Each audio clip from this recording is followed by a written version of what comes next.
here we are, ready to inspect the queen rearing hive. So I know, because I've already had a sneaky peek, that there is a very nice queen cell in here, and so I will be starting a new hive with that queen cell and a couple of frames of brood from this one, and then I will be bringing in fresh brood from the two on either side, ready to start the whole process again in about 4 days. So I was a little bit too quick off the mark with the first one, and they weren't desperate enough for a queen, or they weren't last time, so I need to give them about 4 days for all the brood in there to age enough to be past where it needs to be, so that when I give them then fresh brood, they're really eager to make the most of it, and will bring out lots of queen cells.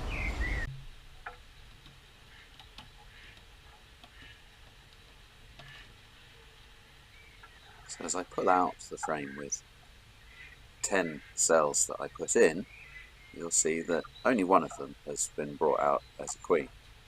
As I mentioned in the preamble, this is just a result of having put them into the colony a little bit too soon after making the colony queenless.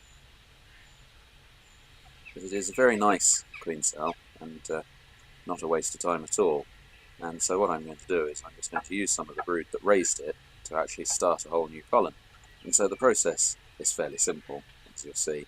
But what will happen going forward is that queen will hatch out in about 6 days from now, and then she will need to go out on a mating flight.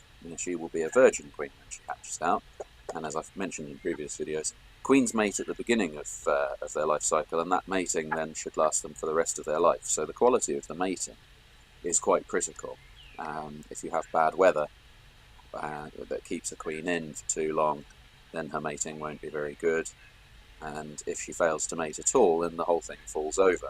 If you do things right, the bees that you start that colony with are not lost if the queen fails to mate. You can put them back in with another colony fairly easily. There's a trick that we do with newspaper, which I'm sure that I'll video at some future date, to newspaper in bees in to reinforce another colony.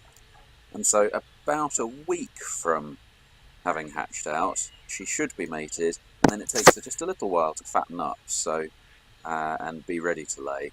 And so your first thing that you want to be seeing is eggs being laid in that colony, and once you've seen that, you know that it's a success, and they'll be able to build up from there. And even though it's very early season at the moment, a colony left just like this, I would expect to just spend this year building up, ready to overwinter, and not expect honey off them until next year. But that is time well spent. You spend a lot of your beekeeping looking into the future, quite a long way compared to quite a lot of other activity. So yes, for these ones, it really is that simple. So, bare foundation, foundation, foundation, brood and stores, and the frame with the queen cell on.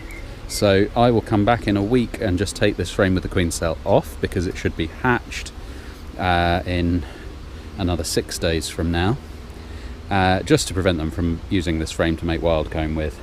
Now it would be more difficult if I wasn't using these bees as seed bees for this colony.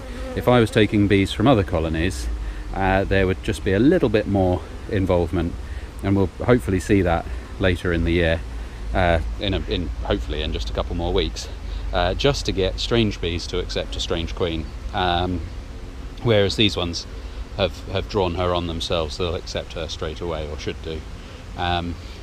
When I get this right, and I get all of those queen cells brought on, then I will have to take bees from other colonies just to start new ones like this. But that is a nice simple start. So I hope that you found that informative, and that brings us to the end of the queen rearing cycle for the moment, although there will be a sequel in which I hopefully get 10 lovely queen cells like that in a couple of weeks. So I hope that you've enjoyed that, and I'll see you next time. So I need to... oh, the smoker's making me cough.